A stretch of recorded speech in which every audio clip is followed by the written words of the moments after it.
Assalamu alaikum wa rahmatullah wa barakatuh. And thank you all for coming to this event, cultural or intercultural night. I like to say intercultural night because I belong to the master's program in intercultural communication. And luckily, all our colleagues in the program are here. So we start with Dr. Mahdi, who's going to introduce and welcome everybody on behalf of the research committee who actually in the College of Humanities and Social Sciences thought of this event in Ramadan to get people connected with the society, and we do something rather than research. Dr. Mahdi will talk about an Iranian scholar. He refused to tell me who's going to be the topic of his talk. I cannot wait. And then he will be followed by Miss Najla, representing Qatar, Dr. George, representing Greece, Dr. Bahnaz, representing Qatar again, Dr. Alexei, South Africa, Canada, together, Jamila, Azerbaijan, Olina,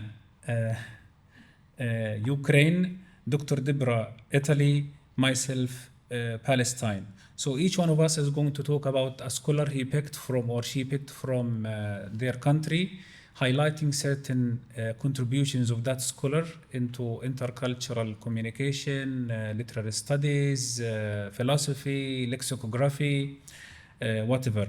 I leave the floor to Dr. Mahdi, and thank you again for coming.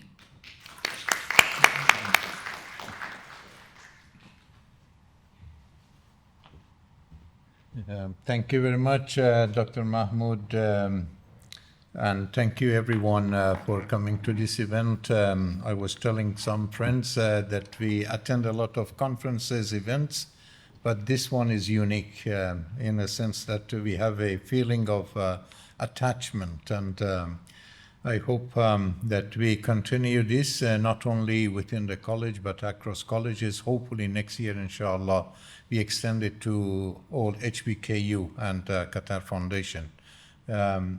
So the idea actually started, although we are still far from night, but consider now that we are at night, we call it Cultural Night.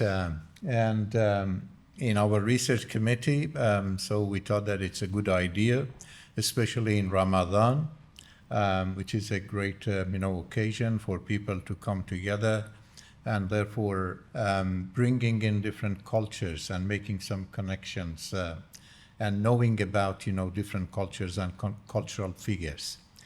So the idea started in our research committee, and then it was welcomed by colleagues, and then thanks to Dr. Mahmoud and Jamila, who operationalized it by inviting colleagues to think about it.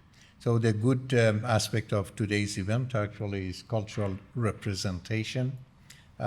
We are proud in Qatar because and especially at HBKU and Qatar Foundation, which is a multilingual, multicultural, environment, and it would be a pity if we do not learn from each other. And as I mentioned, hopefully we continue this to a wider scope and next year at the level of HBKU and Qatar Foundation. Quickly, and this was for Dr. Mahmoud because he was very curious to know who I will be presenting. I would start by saying منت خدای را عز و جل که طاعتش موجب قربت است و به شکرندرش مزید نعمت. هر نفسی که فرو می رود ممد حیات است و چون برمی آید مفرح ذات. پس در هر نفس دو نعمت است و بر هر نعمت شکری واجب. از دست و زبان که براید که از عهده شکرش به در آید. اعمل آل داوود قلیلا من عبادی الشکور. So this is exactly the beginning of one of the books of the figure that I'm going to present. This guy is called Saadi, and since he's from Shiraz, my hometown, is known as Saadi Shirazi. And also because of his eloquence in speech and writing and poetry, he's considered as the master of speech. And therefore, he used to be, and his books was, the key readings, even at his schools for Iranians, Persians, in order to improve, their Persian language. He is from 17th century Hijra and 13th century Gregorian, calendar. He is considered as a poet and moral philosopher. So in the short time that I have, I just wanted to convey and share with you some of his messages.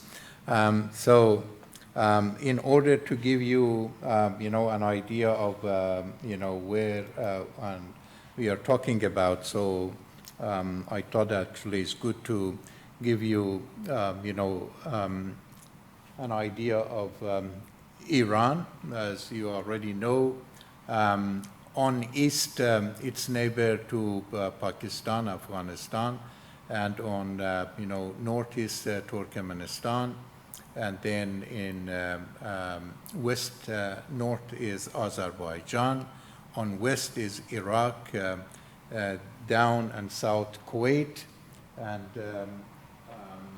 here where we are now, Qatar, and so this is the country that we are talking about. And one of the provinces in this country actually is Fars province, and the city that I'm coming from is called Shiraz.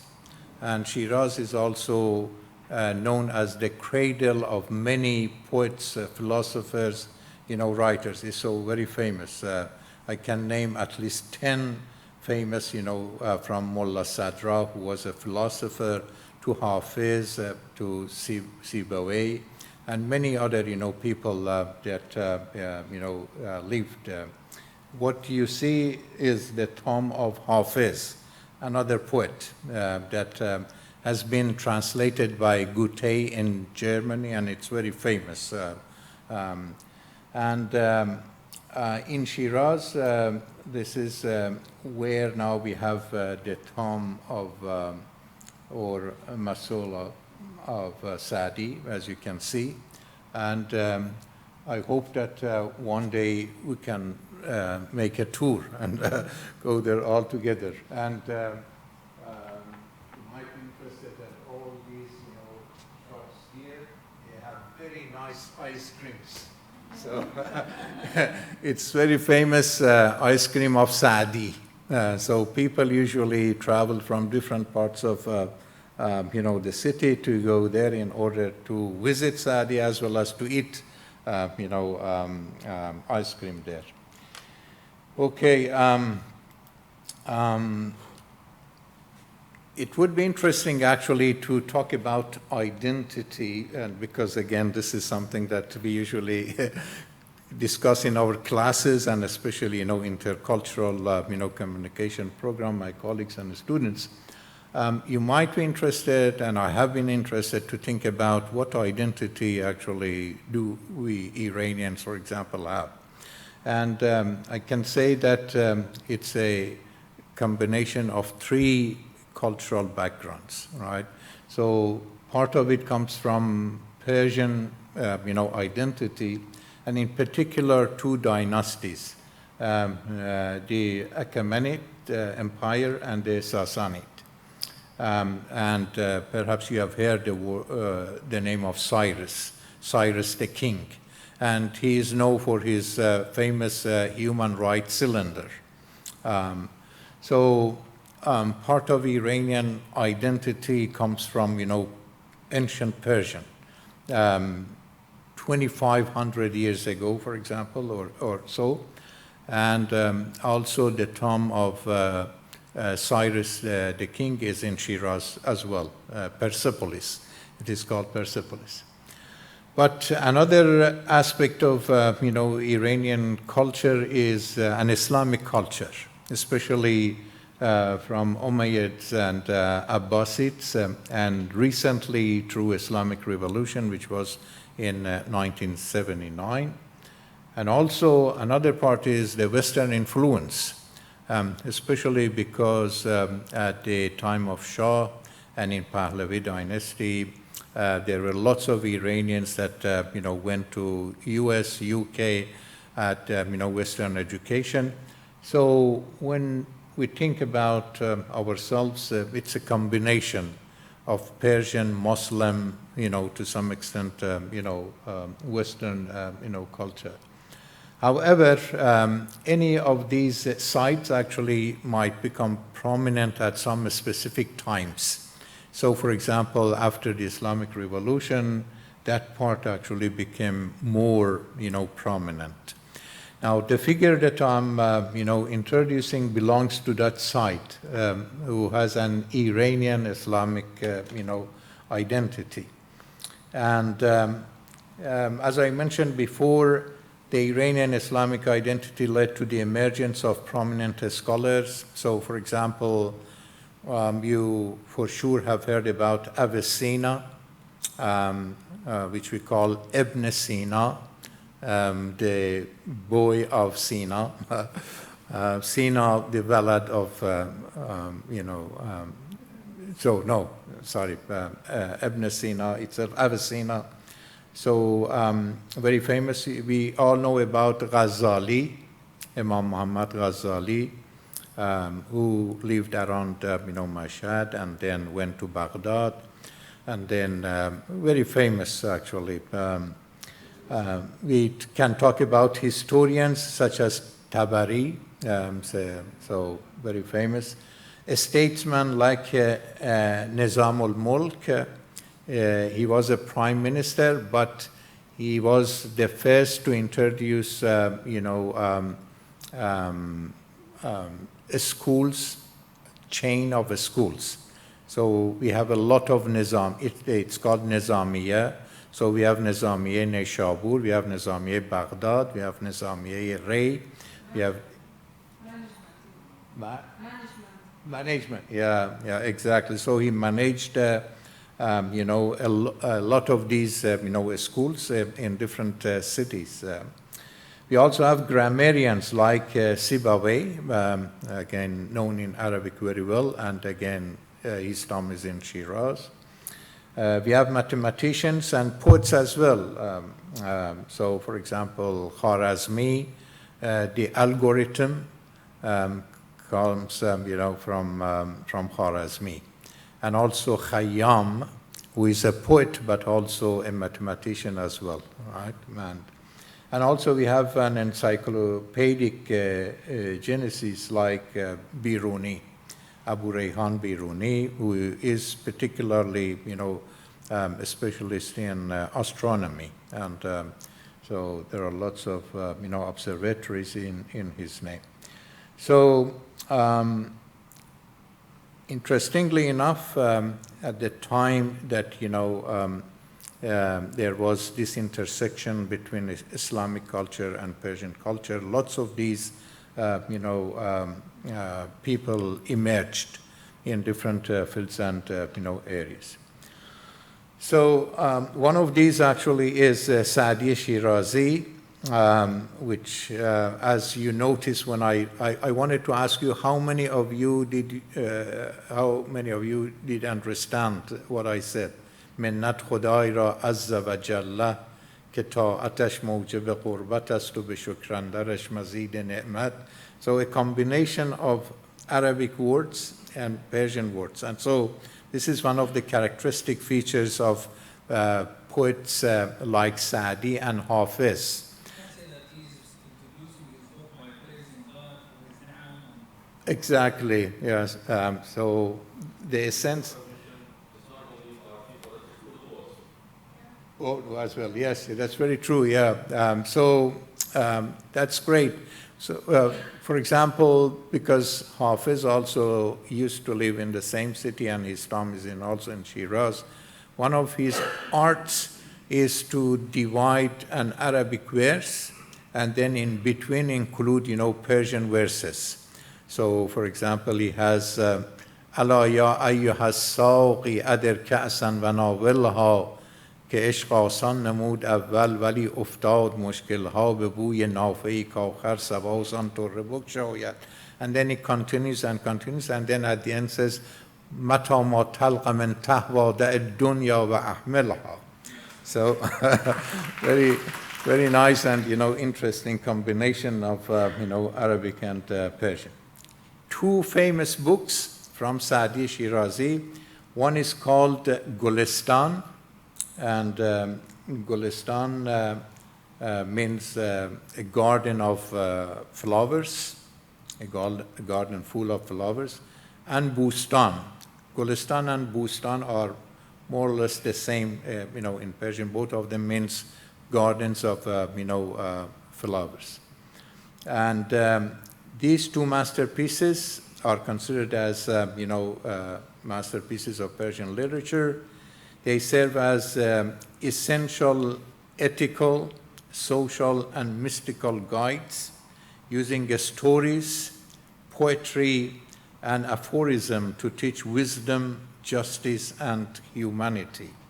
And very, really, interesting stories. And the good thing about Saadi was that he was a traveler, and he used to travel a lot. And you can imagine, actually, in the 7th century, how difficult it was, to travel. But and therefore, he learned a lot, and from other cultures and other people, and then he has started to write down all his experiences. The contents of these two books, the Gulistan is a collection of moral tales, anecdotes, and lyrical verses, emphasizing virtues like humility, justice, and kindness. And Bustan is a set of didactic poems exploring spiritual growth, self-discipline, and the path of enlightenment through allegory and poetic reflections. So this is one example, a poem from Saadi Shirazi, which is again very famous, and I have heard that it is somewhere in the United Nations. So it is used in some place in United Nations. I have put in the Persian, the Arabic, and the English. And I read the Persian to you. Dr. Mahmoud can read the Arabic, and you can read the English one. بنی آدم اعضای یکدیگرند که در آفرینش ز یک گوهرند چو عضوی به درد آورد روزگار دگر عضوها را نماند قرار تو که از مهنت دیگران بی غمی نشاید که نامد نهند آدمی.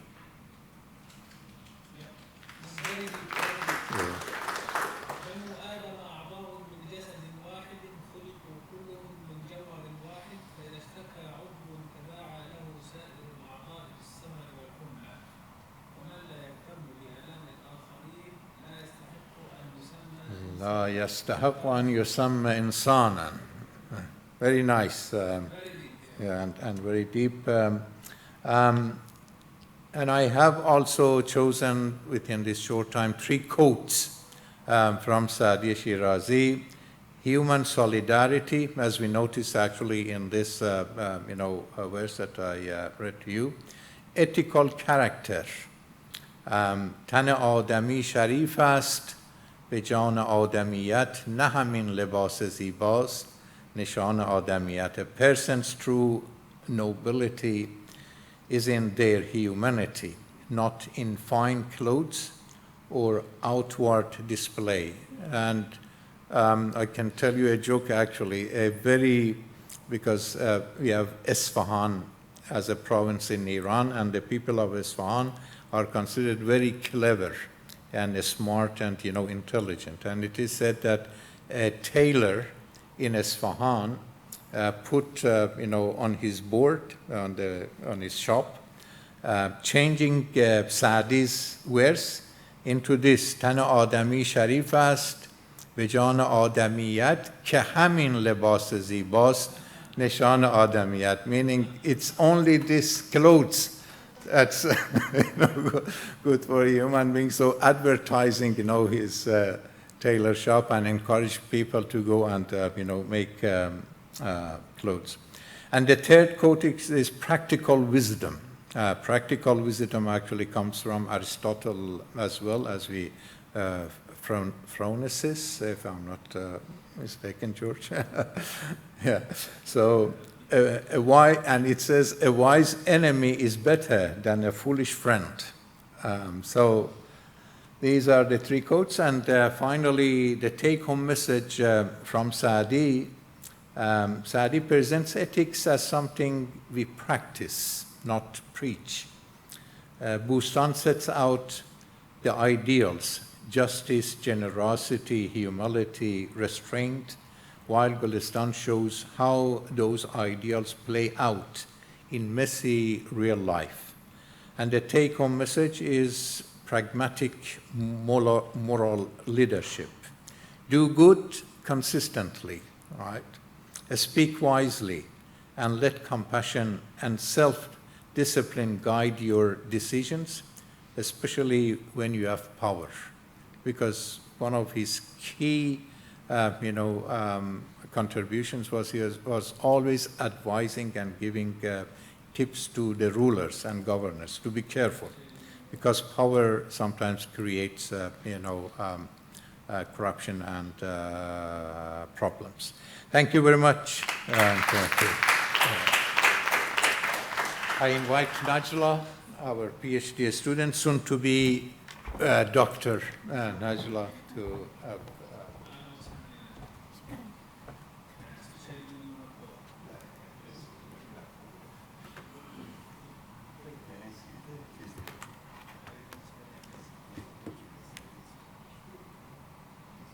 just to check.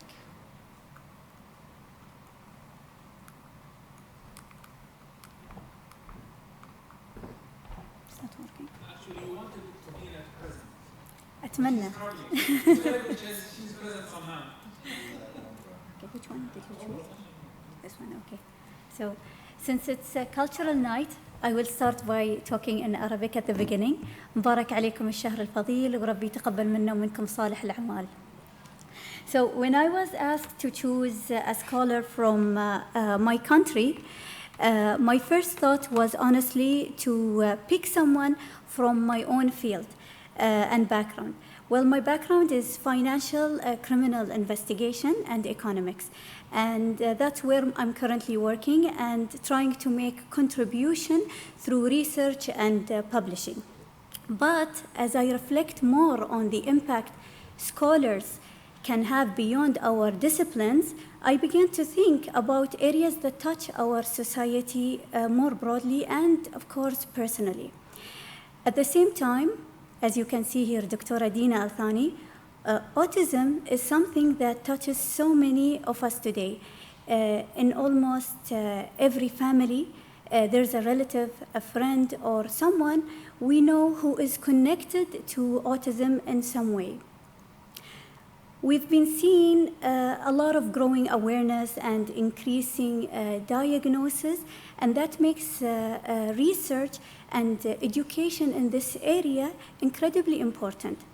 I've also seen how my country, Qatar, is really engaging and contributing in this field, investing in research, especially Hamad Bin Khalifa University, supporting awareness, and of course, promoting inclusion. That's what makes this choice meaningful for me. I chose Dr. Dina Al-Thani because her work speaks directly to a real need in our society and reflects the direction our country is moving forward. Today, I'm proud to present scholars from my country and, more importantly, from my university, Hamad Bin Khalifa. Dr. Dina Al-Thani, whose intellectual contributions reflects academic excellence and meaningful societal impact. So, Dr. Dina Al-Thani is a Qatari computer scientist and academic leader specializing in human-computer interaction and inclusion technologies. She earned her PhD in computer science from Queen Mary University of London and currently serves as Associate Professor at Hamad Bin Khalifa University, where she leads pioneering research on assistive technology autism-focused digital intervention and accessibility in the Arab world. Dr. Dina comes from a well-educated family. Her sister is serving in the UN. Her second sister is also working in the education, and her father is a very well-educated man who, growing up, I asked her this question before our meeting. Education was one of the most important things in their home. Through examining her research-focused leadership and societal impact, this presentation will highlight how her scholarship advanced digital inclusion, strengthen knowledge production, and contributes to Qatar's innovation ecosystem. Dr. Dina's work is grounded in human-computer interaction, a field that looks at how people actually experience and interact with technology in their everyday lives, especially with disabilities and autism. What really shapes her scholarship is a strong commitment to inclusion, inclusive and universal design, the idea that technology should work for everyone, especially individuals with disability. She also follows a human-centered design approach, meaning that people who will use technology are involved from the very beginning of the development process.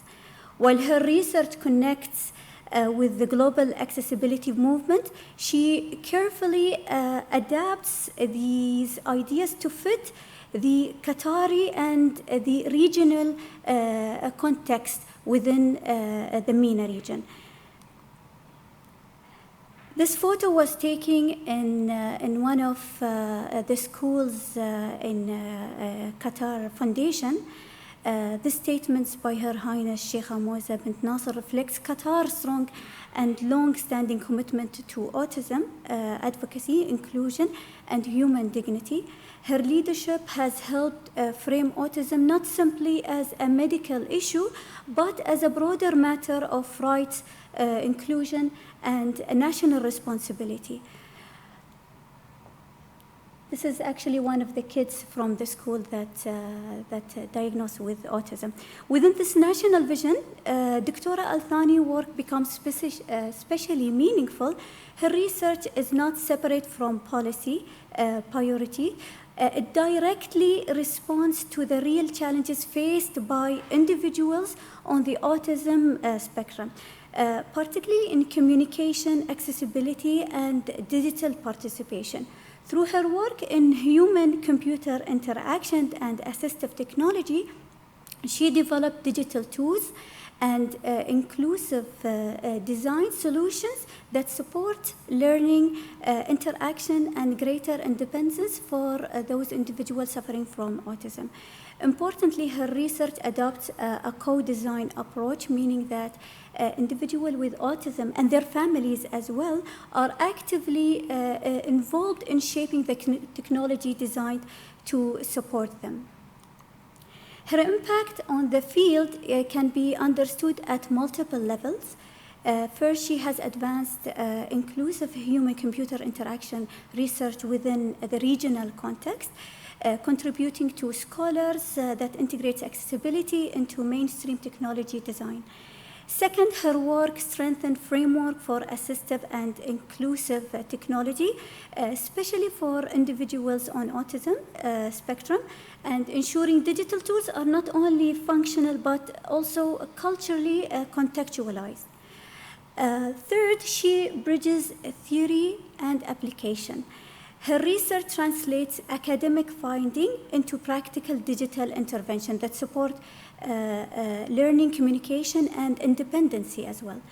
Her contribution position Qatar within the global discourse on digital accessibility and inclusive innovation, expanding the visibility of regional scholarship in international research and committees. Many of her research publication addresses the design, evaluation, and co-creation of digital system that supports diverse user group, particularly children with autism spectrum.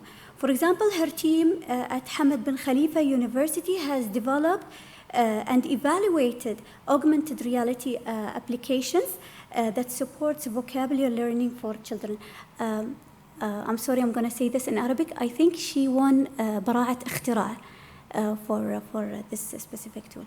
So it was for children with autism, bridging technology with children needs and education. Methodologically, her research combines co-design methods involving users and caregivers directly in the creation process with mixed method evaluation frameworks to assess usability, engagement, and effectiveness.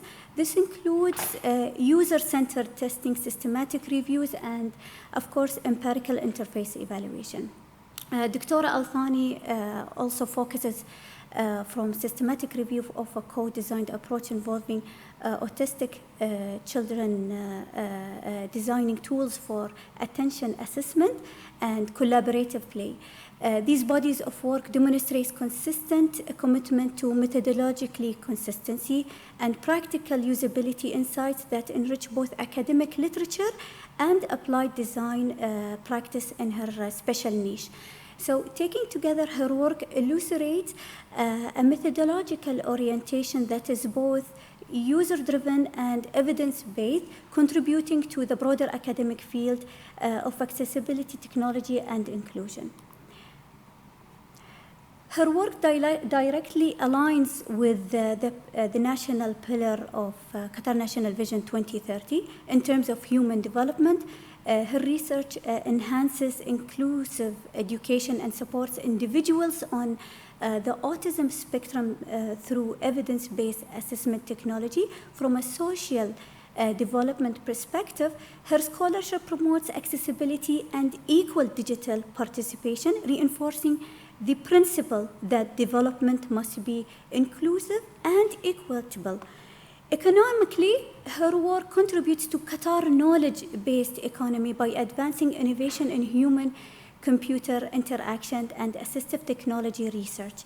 Her research is very niche, and especially in the MENA region, there is a gap when it comes to autism research. Institutionally, her research provides empirical insight that can inform accessibility standards, digital transformation strategies, and inclusive policy development. Therefore, her scholarship does not only contribute to the academic discourse, it operationalizes the objectives of National Vision 2030 through research-driven innovation and social impact. Finally, I would like to add that Dr. Dina Al-Thani represents a model of how Qatar scholarship can integrate academically, national relevance, and of course, global engagement in advancing inclusive development. Thank you so much for listening.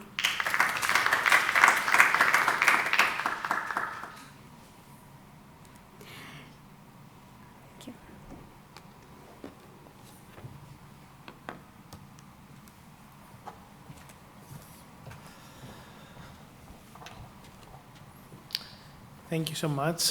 Thank you, Dr. Mehdi, for this amazing opportunity.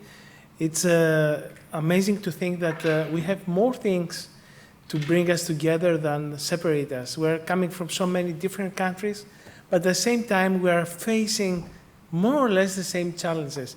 And let me tell you a bit of a story about who is this person you see here. So I'm coming from Greece. Greece is a very interesting country for many reasons. I would say we have a rich history, but very contradictory at some times. So we went through different eras, different interventions, different places, different religions. A lot of different things happened to this place. This is Dr. Manolis Triantafylidis. He's professor. He was professor of linguistics in Greece. He lived from the previous. He lived in the previous century. He died in 1959. And why I chose him to discuss about this event here is because he managed to use language to unite and not divide people. because language is a very powerful tool. It actually can be used to make people literally apart. So this professor actually managed to take Greek language at the mid of 20th century and bring Greeks together instead of actually keeping them apart. He's the one that actually wrote the modern Greek grammar, published in 1941. And it still, as we speak, it's the standard reference of modern Greek. So it's a book that survived over 80 years, and that's a huge achievement in science. Why it's important is because Greece went through what we call diglossia, and I also thought it was a very nice feature because Arabic also has diglossia. So we are together in this. What happened is that, Greece was under Turkish, Ottoman Empire and Turks for over 400 years. So at the end of this occupation period, Greece became a new nation, right? And they wanted to establish a very strong identity. As Dr. Mehdi said, identity in nations is the most important thing for people to grow. And the nation, if you are a Greek, the first thing you want to find in yourself is a link to the ancient Greece, because everything started there. Philosophy, democracy, medicine, everything we know as the modern Western civilization, more or less, is based there and then in the Romans. So what Greeks do is actually try to imitate ancient Greece, right? To bring things from ancient Greece to modern Greece. And one of the things they did is actually trying to adopt ancient Greek. And here are the things becoming a little messy. Because, languages are living entities. They're not frozen, unfortunately. They evolve, they change every time. So what you have after 3,000 years of spoken language is that ancient Greek now, it's a foreign language to modern Greeks. We cannot really understand ancient Greece, unfortunately, ancient Greek.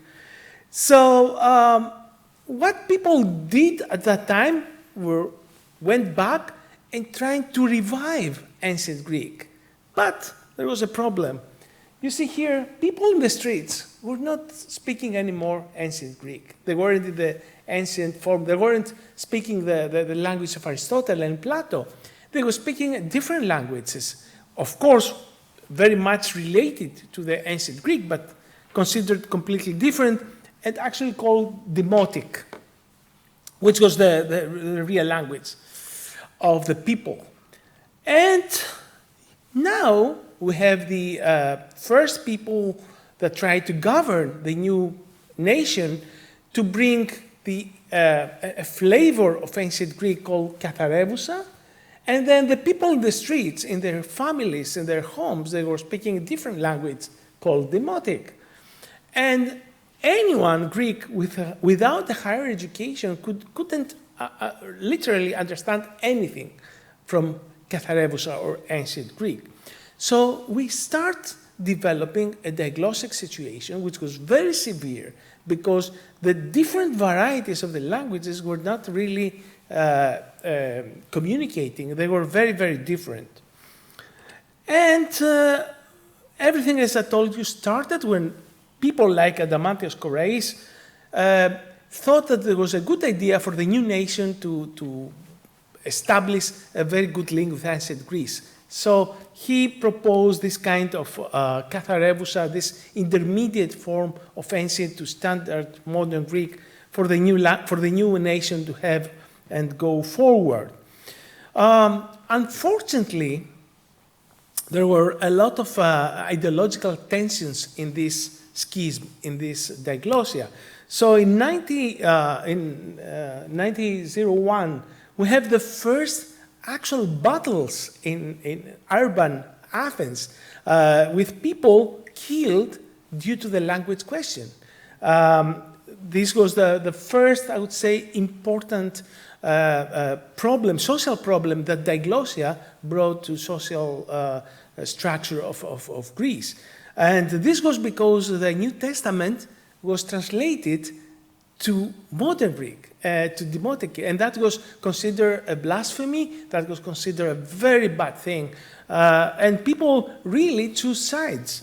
Again, 1903, 1911, we had severe conflicts in the society due to the language question. And Manolis Trentafylidis, born in 1883, had a very good education. He started with mathematics, like many linguists, by the way, started with mathematics and then switched to other more humanities fields. He switched to philosophy, and he went to Germany. He had his bachelor and doctoral studies at the University of Munich and Leipzig. And he was a student of one of the most important historical linguists in the world. It was the Karl Krumbacher, which also is considered the father of the Byzantine studies. And at the same time, when he returned after the doctoral studies in Germany, he set up what we call εκπαιδευτικός όμιλος, which means educational or educational society. This would be, which is also a very interesting initiative because he started visualizing and dreaming about an educational system that will help Greeks become autonomous, become self-reliant, and not really using the past to define their future, to find their own identity besides the ancient Greek heritage. And at the same time, we had Venizelos, Eleftherios Venizelos, he was the Prime Minister of Greece, where he trying to reform the educational system and bring demotiki in the classroom, which was actually very, very successful, but when the governments changed, the old Katharevousa returned back. So it was like a regression. Governments trying to change the language depending on the political ideology they had. If you were in the left side of the political spectrum, you were looking at the demotiki, the standard spoken Greek. If you were on the right side, you were looking at the Katharevousa and the ancient Greek. And every change considered different changes in grammars, in education, in everything. He, of course, was exiled due to these political tensions and ideology in language, returned, and very interestingly enough, he tried, of course, to become professor at the University of Athens. He failed 3 times. He was rejected. Hiring committee didn't really like him because he was very, very much progressive. However, in Thessaloniki, which was the northern, I would say, biggest city of Greece, found a place, found a position of professorship in linguistics and worked from that university later. Some of the people in Athens actually called him a criminal. And they didn't really like, just to give you an idea how the ideological tensions are extreme regarding language and ideology connection. He brought us a very, I would say, not radical, but very, very conservative, but at the same time, integrative approach to language. So he said, you know, we have a different language that we are speaking. We should embrace it. We should create grammars and dictionaries for this language, but we have a past, and we somehow have also to honor this past. So he made actually a very interesting balancing act over the years. He created this grammar, which still, if you believe me, this grammar is the base of the modern grammars we teach at schools. 1941. It's actually in every home in Greece. And also, this is the first linguistic grammar of Greece. It was descriptive, not prescriptive. It was based on the modern linguistic principles of writing grammars. He's also put a lot of historical foundation there and treated Demotiki as a fully developed system, not a vulgar corruption of ancient Greek. Of course, he wrote a lot of other things. And his work actually helped in 1976 to have the resolution of this diglossia. So this is Konstantinos Karamanlis, one of the prime ministers of Greece. In 1976, with a law, actually said that, you know, the official language is Demotiki, not Katharevousa anymore. The irony, of course, is that the law itself was written in Katharevousa, right? You can see the twists of the thing. I think the whole language question of this of Greece still took a long to resolve, really, not with the law. We needed at least 20 years in the 90s to have this linguistic situation being smoothed down and all of us more or less be fine working and speaking and writing in our spoken language now.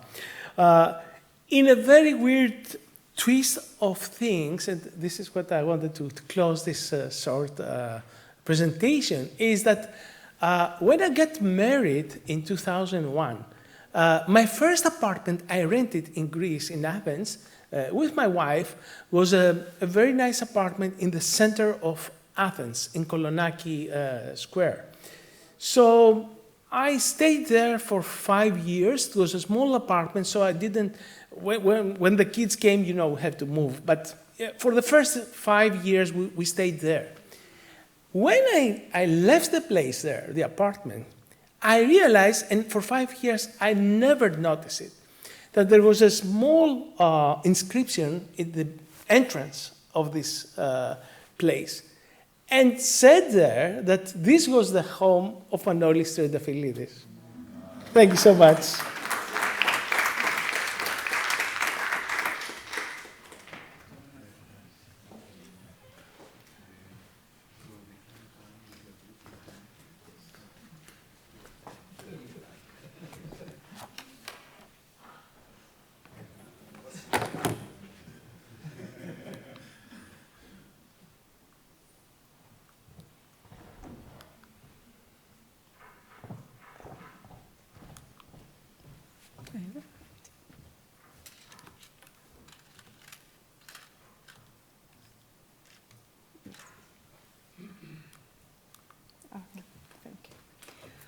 Bismillah ar-Rahman ar-Rahim. Thank you, Dr. Mahmoud, for this invitation.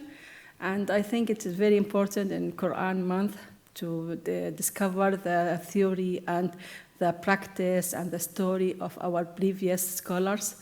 It inspired us to learn, it let us learn from their journey, learn from their difficulties they faced, learn from their initiative. It inspired us as a human, inspired us as a researcher. Please allow me to introduce myself. My name is Dr. Bahnaz Al-Qaradaghi. I am senior researcher in College of Islamic Studies in same building. And we have also Center for Islamic Economic and Finance. I am a senior researcher there. Try to make connection with Islamic and economy and history and humanities. It's a very good initiative. Inshallah, we continue in these ways. Bismillah. Our speech, my focus area will be today about Qatari researchers. It's not easy to deep down in Qatari researchers because there is not much information about them published. So we need to focus this gap, and maybe all researchers need to focus on this area, to fill this gap, to have more production in about our Qatari researchers, as they are, mashallah, in each field, as we see now, inshallah. Qatar has a rich civilization history that spans thousands of years, having been an important trading center since ancient time, flourishing thanks to pearls and fishing. Before Islam, we have Delimon civilization. 50 years ago, people lived in Qatar. After the advent of Islam, it developed into a commercial center, especially during Abbasi time, as Merweb civilization, Merweb era. The modern development under the patronage of His Highness the Father Amir and His Highness Sheikh Tamim bin Hamad has prioritized scientific research to utmost, with approximately 10% of the Qatar national budget spent on research and education, on scientific, on Qatar research through different channels, through schools, through university, through Qatar Research Development and Innovation Council, through competitions we see in the schools. So there is a big initiative in the country to focus on research, to have a research environment in our society. These 10% is the highest in all GCC country. So we need to thank our Amir and our Sheikh Hamoza for this support for education and for research and for researchers. Sheikh Hamoza, of course, she's the major supporter for science and scientific through all her efforts and initiatives, as well as the education city, which we are now inside, and for her initiatives to achieve Qatar national vision.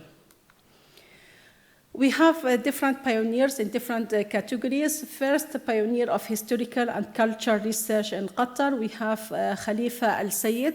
He's well known as folklore in the folklore area, and documented all marine life, diving, traditional economy, one of the most important names in preserving the Qatari culture identity.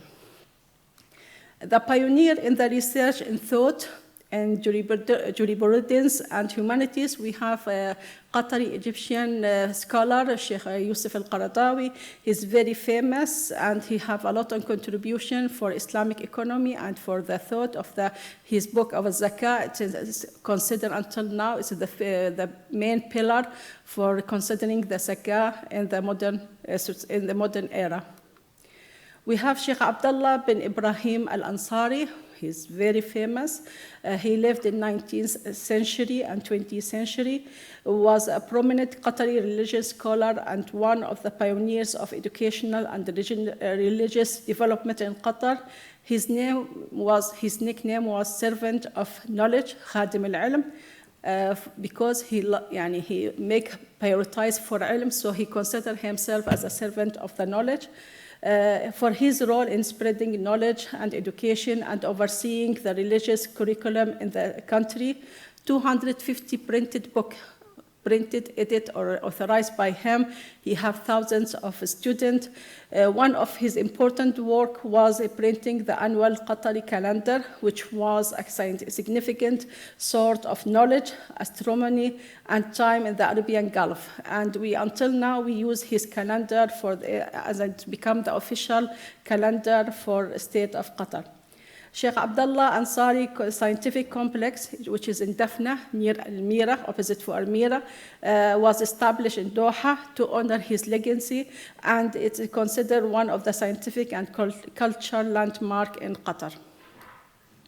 Sheikh Abdullah bin Zayed Al Mahmoud, he's very famous judge in Qatar, have played very important role in the history of Qatar, and he's very distinguished scholar in Qatar in the 20th century, playing a significant role in the religious and judicial development. Researcher in social science and education, we have Dr. Sheikh Al-Misnad. He's a very famous woman, as the first woman to head Qatar University, researcher in social geography, contribute to the development of scientific research and higher education. Huda Al-Naimi, she's a researcher in cultural studies, interested in national identity and contemporary transformation. Hassan Tawfiq, he's famous Qatari for both and academic who contribute to the literacy criticism. Medical science, we have Dr. Asma Al-Thani, the most prominent academic and research medical figure in Qatar. She holds the position of Vice President of Qatar University for Health, Science and Medicine, Chair and the National Genome Committee. She's the Director of Center for Biomedical Research. She leads advanced research in virology, genomics, and precise medicine, and has made significant contribution in combating the COVID-19 pandemic. Dr. Abdullah Yusuf Al-Kuwari, he's very famous in cardiology with research in biomedical science. Dr. Nada Al-Athba, a researcher in microbiology, and have practiced in drug resistance research. Engineering and technology, we have Dr. Ahmed Al-Abdallah, scientific information technology and artificial intelligence, and has made significant contribution to data analysis. Dr. Fatima Al-Kaabi, an expert in renewable energy and development of sustainable environment projects. Environmental and energy science, we have Dr. Khalid Al-Jaber, a researcher in climate change with contribution to the sustainability of environmental resource in Qatar. Dr. Nasser Al-Marri, specialized in resource management, working on environmental development projects. And in the computer, and I put famous name in each field to see that Qatar, alhamdulillah, have in every field we have famous people, we have famous contributor. So we are, alhamdulillah, we're growing and we try our best to, inshallah, reach in every area. Dr. Yusuf Al-Ali in the computer and artificial intelligence, a researcher in artificial intelligence and data analysis with contribution to advanced technology project. The summary, a lot of efforts, a lot of initiative in all level, in government level, in society level, in student level, in school level, in university level, have made this vision of Qatar, knowledge-based economy, are now bearing fruits. We can see fruits. I am a judge in the schools, in high school, elementary, middle school. I go, they have competition for research. I go judge them through years, 14 years I am judge with them. I see the growth of the research, alhamdulillah, aspect, research, writing research. The research concept is developed through the years.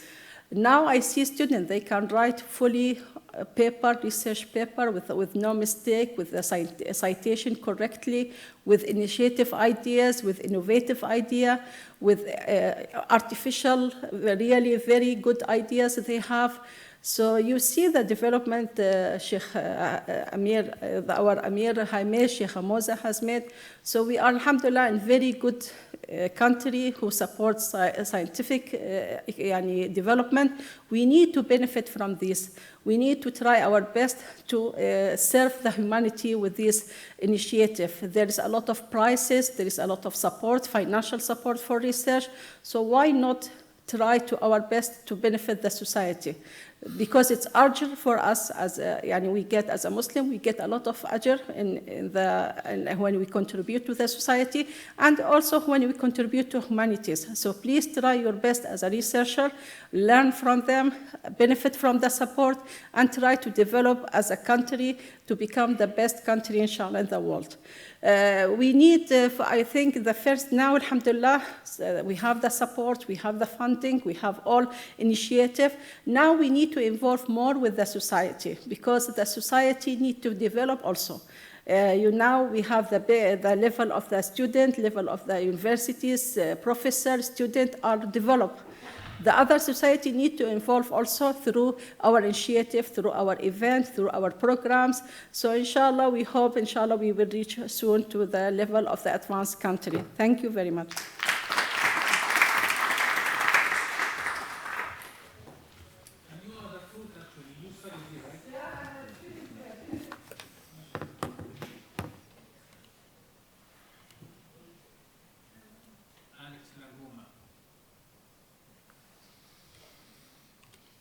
Thank you very much. Stone and Sky, rebels in the audience, thank you. Students from my class. Assalamu alaikum wa rahmatullah wa barakatuh. ورمضان مبارك للجميع. أنا لست مسلما لكنني صائم بتضامن مع زملائي والطلاب. Unfortunately, when I give public talks, even though I enjoy speaking, involuntarily I get nervous and my mouth goes dry. So normally I have some water by me to compensate, but not this time. So bear with me, please. So I just want to seize this opportunity to speak to you about a South African writer and activist, Alex Laguma. I myself am Canadian, but my father was a political exile from South Africa. And after the legal end of apartheid in the 1990s, we moved back to South Africa. I lived there 6 years in my childhood. So I wanted to talk about this part of my heritage. So Alex Laguma was a writer, largely now forgotten in South Africa. He wrote 5 novels, a number of short stories, some plays, a number of essays and reflections. He was also an activist. So if you look him up online, you'll find that he was one of the treason trial defendants in the 1950s. So he, along with Nelson Mandela and other activists against the apartheid regime, were arrested. They were put on trial. He was jailed for a time. He was put under house arrest for a number of years in the 1960s and eventually fled South Africa with his wife, Blanche Laguma, who was also an activist of note. And they lived, he lived the rest of his life in exile. He died in exile. So they lived in London for a time, and then later in Cuba.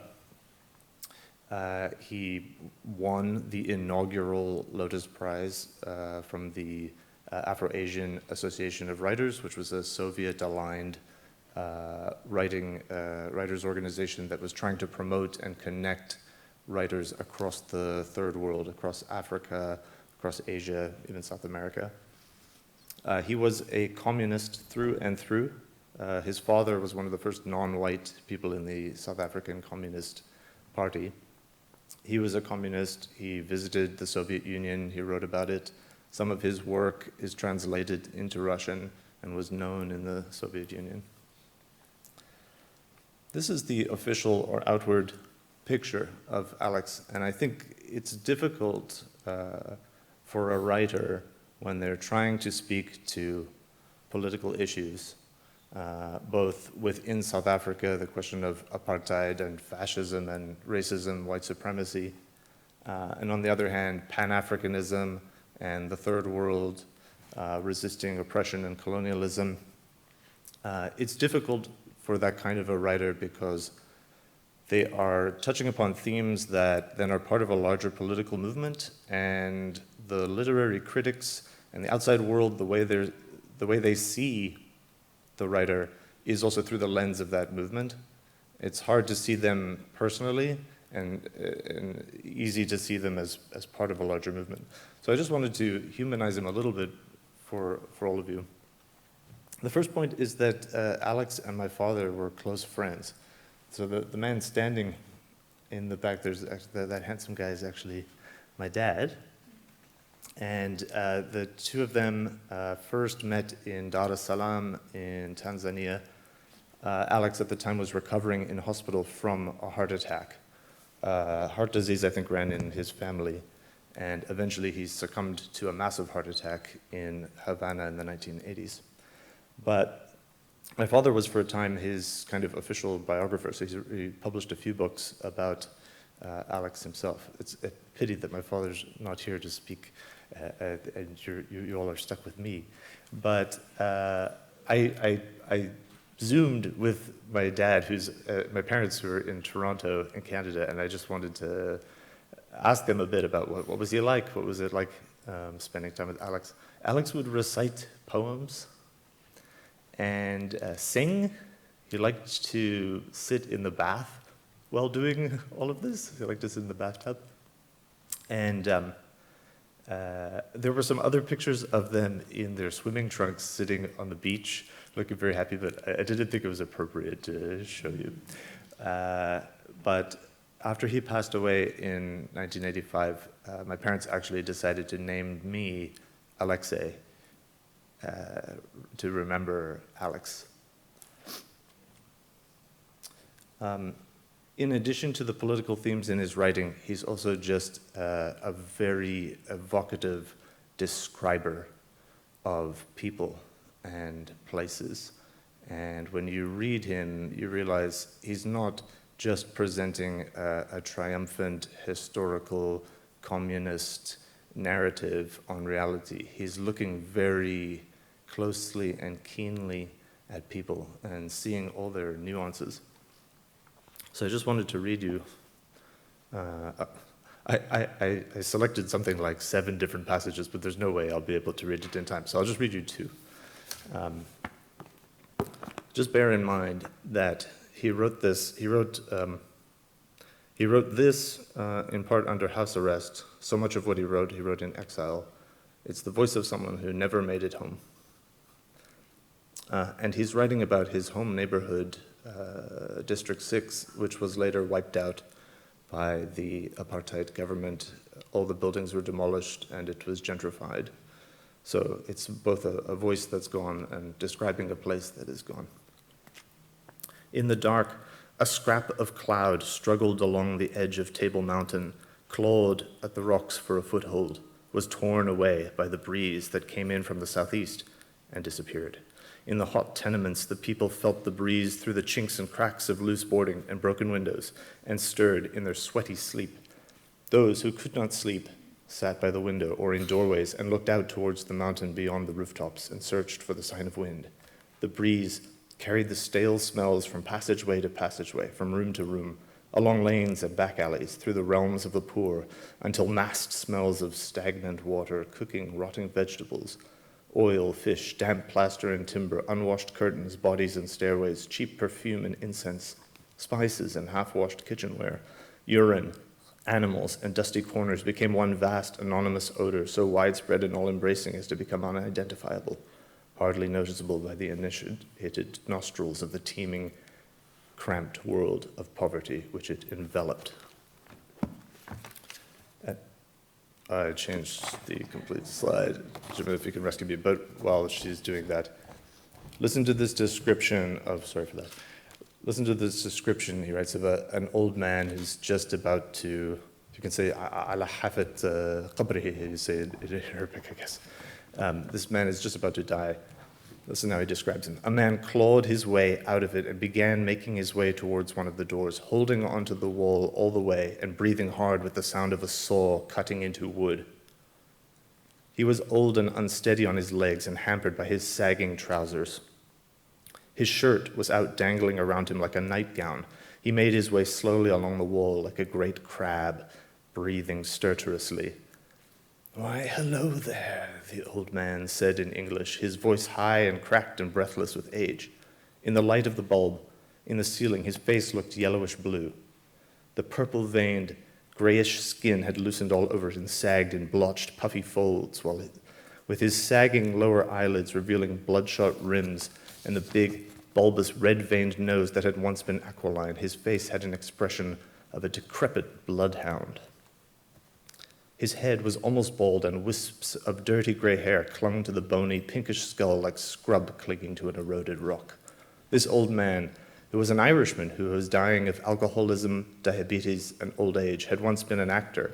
He had performed in the theaters of Great Britain, South Africa, and Australia, and served in 2 wars. Now he was a deserted, abandoned ruin, destroyed by alcohol and something neither he nor Michael Adonis understood, waiting for death, trapped at the top of an old tenement after a sweep of human affairs had passed over him and left him broken and helpless as wreckage disintegrating on a hostile beach. He struggled over to the bed and sank down on it, clawing at his sunken chest with bony, purple-nailed fingers. Tears of remorse gathered in his pale, red-rimmed eyes, and he knuckled to them with a tangled skein of dirty cord that was his hand. I tell you what, I'll recite for you. He cleared his throat of a knot of phlegm, choked and swallowed. He started, I am thy father's spirit, doomed for a certain term to walk the night. And for the day confined to fast in fires, till the foul crimes done in my days of nature are burnt and purged away.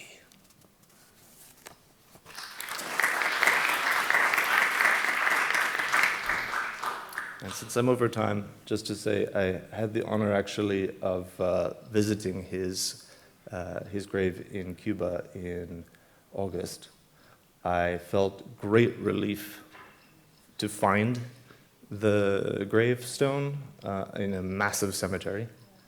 I felt very sad leaving him there in blockaded, impoverished Cuba. And it felt like his exile was not over, and the struggle that he lived for and died for was still hanging in suspense. Anyway, thank you very much.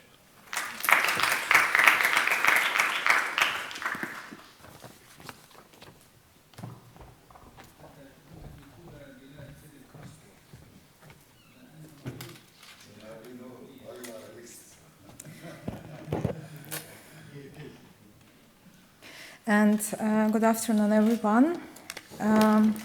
To be honest, it was not an easy task to select one particular scholar to present today. I'm coming from academic family myself. My grandparents were academic scholars, not in humanities and social sciences, but still. My extended family, my parents-in-law are academics as well, so I was privileged to grow up in an environment where I was always surrounded by scholars, poets, writers coming to our house. We were visiting them. And today when I was preparing to this presentation, I was feeling and reminded again how honored I actually am to have this setting throughout my life. The feeling of awareness about the great minds surrounding us in our lives, and how privileged I am to know all of you, the people with whom I'm in a daily interaction, and not always we appreciate how honored and privileged we are being surrounded by each other. And I want to start with the hadith reported to be said by our Prophet, peace upon him, seeking the knowledge is obligatory upon every Muslim. And today I want to take you to the journey through Caucasus Mountain to Azerbaijan, my home country, and speak about the person who throughout his whole life was seeking this knowledge and trying to preserve it among the Muslim civilization from where he was from. I want to speak about Ziya Bunyatov. He was born in 1923 in Göygöl. This is the land tapestried by Caucasus Mountains, Caspian Sea, and ancient Persia, the modern Iran. When he was only 18 years old, in 1941, the Soviet Union, where he was born, was invaded, and as million others, he was called to protect his country on the front line. 4 years later, not only he went through the whole war, but he also got the highest military title he could get in the Soviet Union, the title of Hero of the Nation.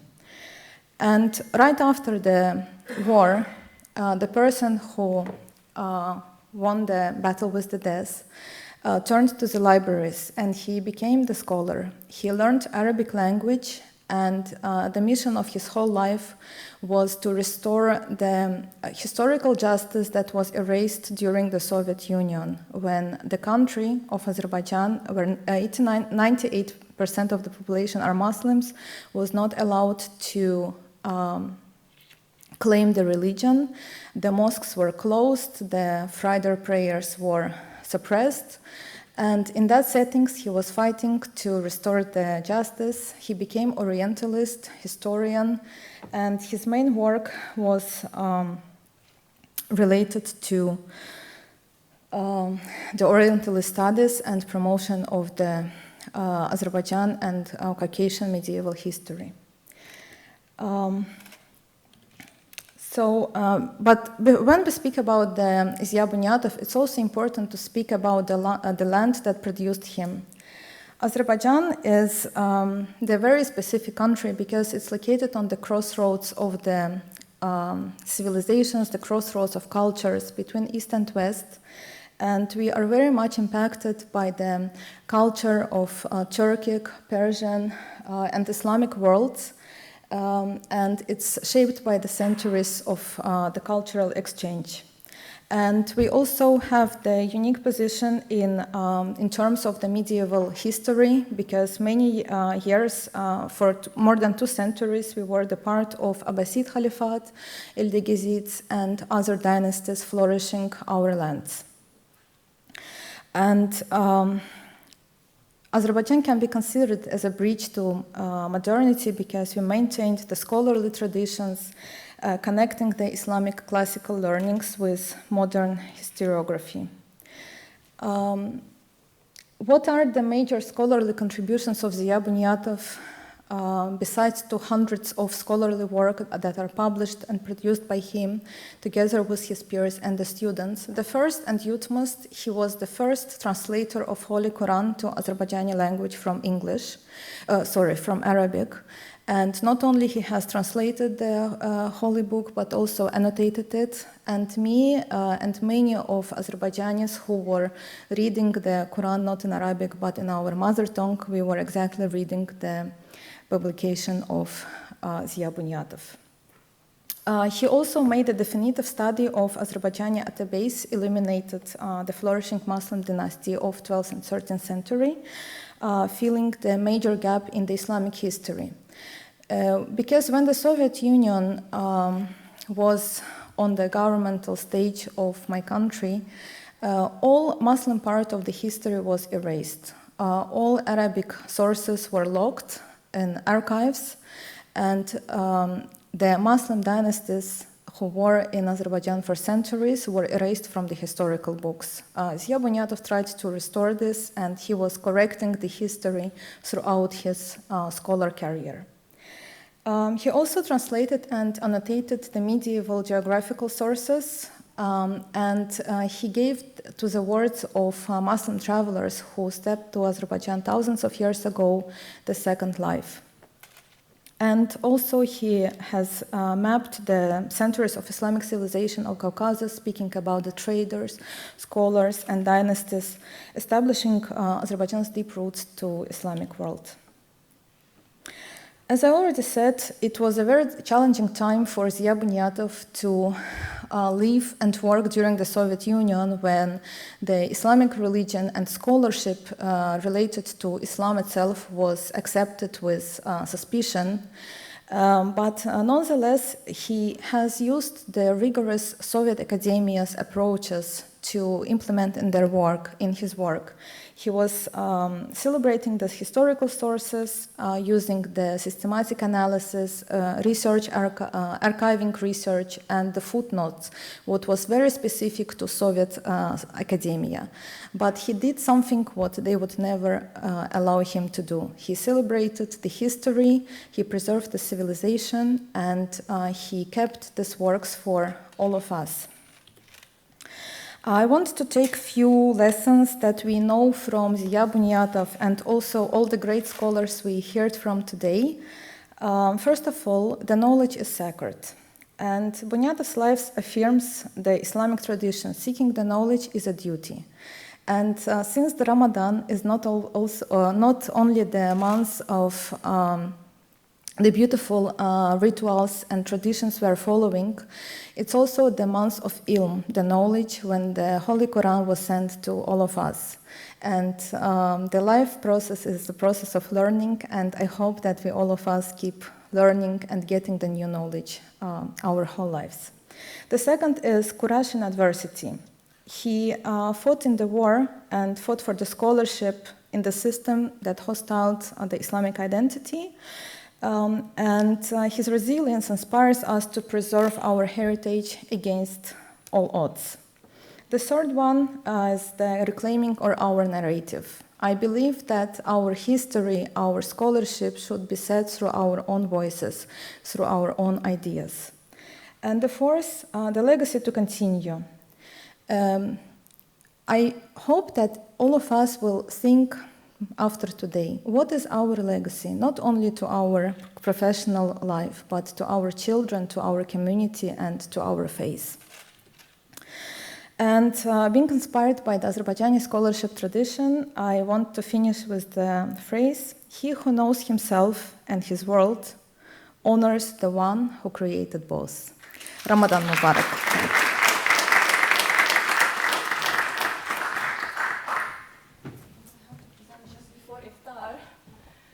But I'll try to be quick, and I would like to thank for this opportunity to talk about the Ukrainian scholar, and from my presentation you will understand why I chose him for this setup and for this event.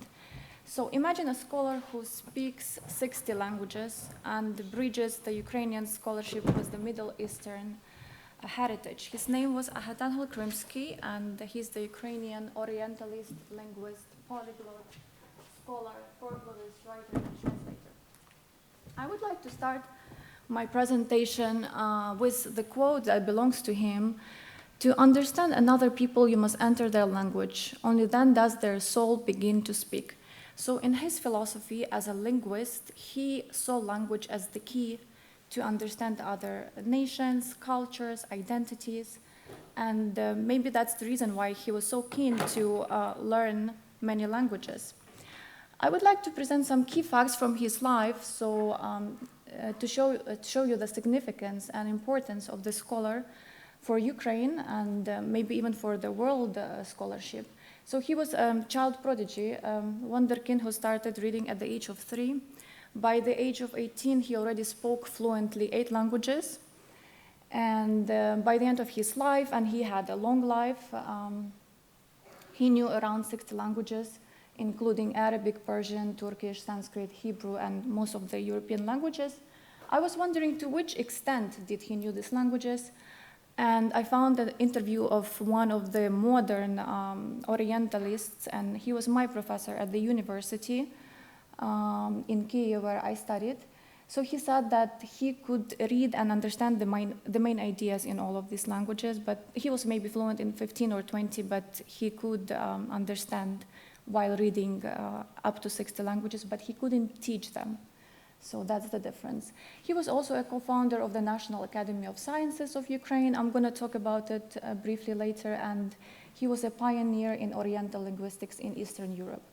And just to show you his productivity and dedication to scholarship, he wrote around 1,275 works, out of which 500 were published.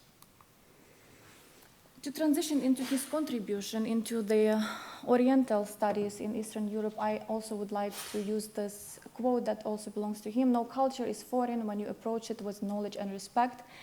And throughout my presentation, you will see what kind of respect he had to other nations and cultures. So where did it all start? He studied Arabic, Persian, and Turkish, Islamic history, culture, literature at the Lazarev Institute of Oriental Studies in Moscow. So back then, Ukraine was part of the Russian Empire, and many talented students who wanted to pursue great careers and to get the best education, they were going to Moscow to do their studies there. And back then in Ukraine, there was no Oriental center for Oriental studies.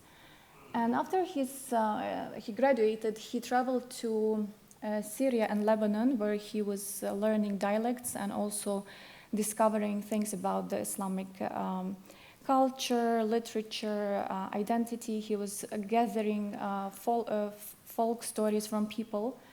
And when he came back, he became the leading Slavic specialist in Oriental studies in the whole Eastern Europe. And he began teaching at the Moscow University. He was the head of the Arabic department. He started teaching Arabic language. What I want to focus on is his work and the importance of it to bridge the cultures, the Ukrainian scholarship and the Middle Eastern scholarship, he wrote a book called History of Islam. It was the first comprehensive study of Islamic civilization in Ukrainian scholarship. And he looked at Islam not just as a faith system, but also he looked at it from the perspective of historical and cultural phenomenon. So these travels to Syria and Lebanon, it helped him to give his own perspective to this work, not just to analyze and copy what other Western or Arabic authors said about Islam, but also to give his own perspective. And I will translate for you the part, so this is the book, the cover of the book, the history of Islam, and the description, the past of Islam, the current status of Islamic nations, their intelligence, and their relationship to the European civilization. You can see, like, from this title, the description, the kind of respect he had for the Islamic culture and civilization. And in this book, he was actually one of the first Eastern European scholars who saw Islamic civilization as a bridge between the Asian knowledge and Europe. He claimed that European civilization didn't develop in isolation like some of scholars were saying. He said that actually through the translations of through the translations of ancient philosophy, for example, works like Aristotle, and through the translations of Muslim scholars who specialized in chemistry, physics, and so on, this all knowledge came to Europe. And also, when he came back to Ukraine, he was one of the founders of the Association for Orientalists in Kharkiv, which was the capital of Soviet Ukraine back then. And he made sure that Arabic, Persian, Turkish studies became part of the academia's research agenda, which was, again, very unusual for Eastern Europe at that time. So out of roughly 1,275 scholarly works, he dedicated over half of them to the Oriental studies. And to be honest, when you think about Oriental studies in Ukraine, and who doesn't know, I studied Arabic literature, language literature and history in the University of Kyiv, where he used to teach long time before I was born. This is the first name that comes to your mind. Like there are no other scholars with the even similar contribution to the development of Oriental studies. I have to finish faster because the second part of his life and of his efforts was actually devoted to the Ukrainian language and Ukrainian linguistics, and he died because of the Ukrainian language. He was repressed by the Stalin regime, and despite being very famous scholar at that time, being known in Europe, in the world, despite being already in his 70s, he was sent to the prison in Kazakhstan where he died, and until now, nobody knows where his grave is because they buried him somewhere in the prison, and no remains were found until now. But Ukraine, of course, commemorates him, and we are very grateful to all of his contributions. And by connecting Ukrainian scholarship with Middle Eastern traditions, Krymsky expanded linguistic knowledge and strengthened Ukraine's role in the international Oriental studies. Sorry, I had to a little bit speed up the presentation, but I hope I gave you the general idea. And now you know this name, and he's done a lot to connect our worlds, and now you know his name. Thank you so much.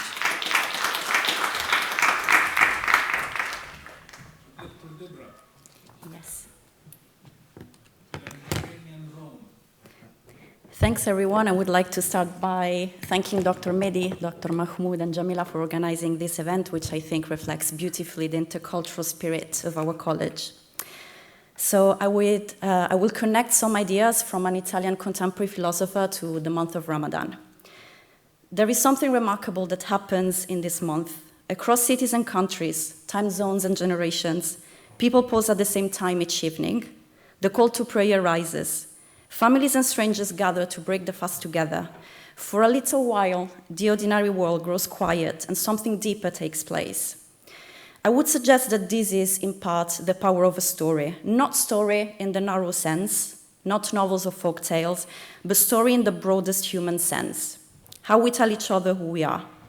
Ramadan is a season of gathering and narrating.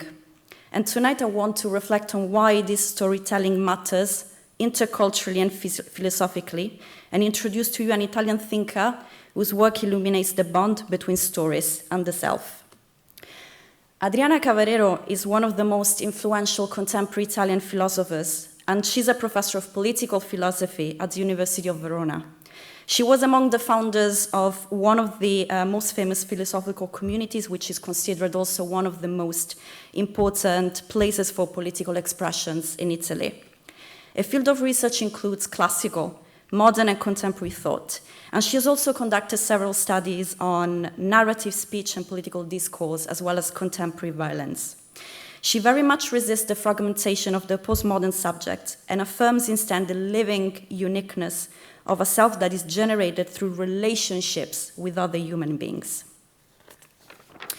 So inspired by Marxism, Gramsci's materialism, and Italian left-wing movements, her work has been unsettling much of what Western philosophy has taken for granted for over 2 millennia. Not unlike Penelope, the classical figure she writes about, Cavarero unpicks the threads of thought. But unlike Penelope, she does not weave them back as they were. She loosens traditional concepts from their familiar frameworks, allowing them to appear in a new light and to open unexpected paths. And her work invites us to reconsider something we often assume, who we are. We tend to imagine identity as fixed inside us, such as a core waiting to be discovered. Cavarero challenges this. We do not become ourselves alone, we become ourselves in relation, through the stories others tell us about us and the stories we also tell together. She introduces the concept of narratability, the idea that every human life has a narrative. Each of us, in a sense, is a story waiting to be told. But we cannot tell our own story fully by ourselves. We need others, those who have witnessed us, who remember us, and who can say, I see you. Cavarero turns to a scene from Homer's Odyssey. Odysseus, after years of hardship at sea, arrives at the court of the Phaeacians. A blind poet sings the story of his adventures. Hearing his own life narrated back to him, Odysseus weeps. But why does he weep? Not from sadness alone, Cavarero suggests, but from recognition. He is given back the familiar taste of oneself. He is returned to himself through another's voice. His story, which is sung in a public hall and carried by memory, becomes more real than his own existence. This is at the heart of Cavarero's philosophy, that identity is relational. We are most fully ourselves when we are seen, heard, and narrated. When someone turns to us and says, I remember you and your life as a shape. And this, I want to suggest, is not just a philosophical claim, but it mirrors the lived experience of Ramadan. Think for a moment about the iftar table that we're going to share together tonight. It is not simply a meal, it is an architecture of relationship. Someone has cooked, often while fasting. That preparation is already a story of care, of tradition expressed in flavors and in recipes. And when the meal is set, people do not simply gather to eat. They enter a narrative. They're welcomed into someone's world. In Arabic, the word for hospitality, and I need to thank my colleague Wissam because we discussed a lot this in the past couple of days, carries a sense of expansiveness, of making room. To be hospitable is to widen the boundaries of your home to include another. It is, in Cavarero's terms, to say to a stranger, your story belongs here. You are not outside. Come in. This is hospitality as a philosophical act, not just generosity in an economic sense. It acknowledges that the other's presence at your table is not a burden, but it's a gift, that in feeding them, you're also witnessing them. And Cavarero reminds us of our deep need to have our existence acknowledged. When the stranger becomes a guest, he also becomes part of a larger story.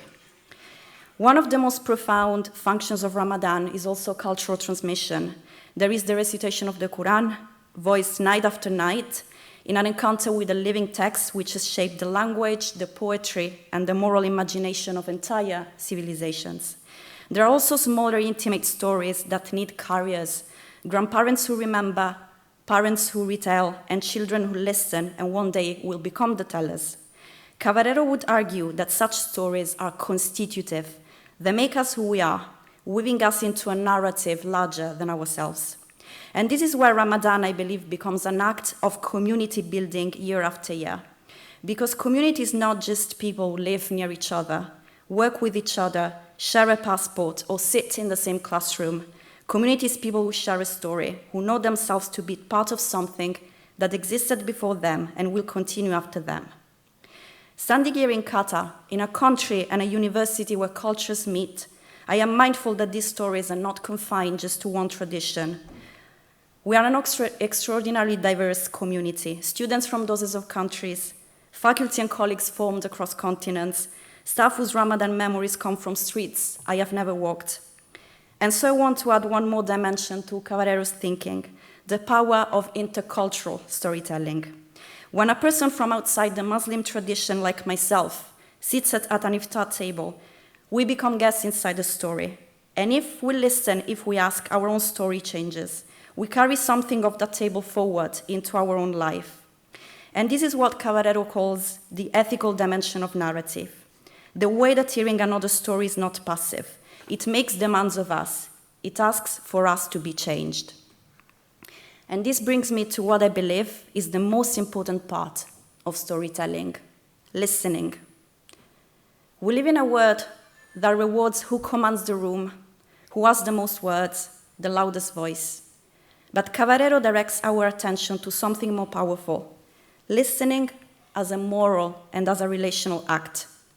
To truly listen is to make yourself available to another's reality. It is to suspend your own narrative for a moment and enter theirs. It is, in a sense, hospitality once again of the mind and of the heart. Think of Ramadan's communal prayer or sitting together after iftar. These are not just only social customs, but they are structured moments, creating conditions where people who might otherwise rush past one another because we're busy with work, with screens, with obligations, slow down and turn towards each other. In this gathering tonight, we hold an unusual gift. We are surrounded by stories different from our own, different languages which shape our thought, different kitchens which shaped our taste, different stories of joy and hardship which reformed the people sitting beside us. And to conclude, Ramadan, I would argue, invites us to receive difference as a gift, to sit at the iftar table tonight and ask, what is this month like for you? Adriana Caballero reminds us that the human being is, above all, a narratable self, always in the process of being told, always unfinished. None of us yet knows fully who we are becoming. The great medieval Islamic scholar Ibn Khaldun wrote that human beings are social by nature, not just in a practical sense, but in the deepest one. We need each other to become ourselves. And Caballero, across a different culture, language, tradition, century, and history of philosophical thought, has reached the same conclusion. So as we move through this month, I invite you, faculty, colleagues, students, staffs, and guests, to be storytellers and listeners tonight in equal measure, to set an extra place, metaphorically and literally, to ask the questions you've been holding back, to share the memory you've been carrying alone, and to linger a little longer at the table. Because community is not sameness, nor agreement on everything.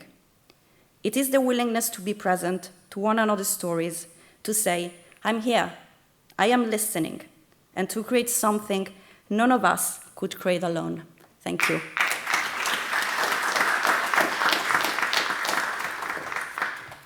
This is very inspiring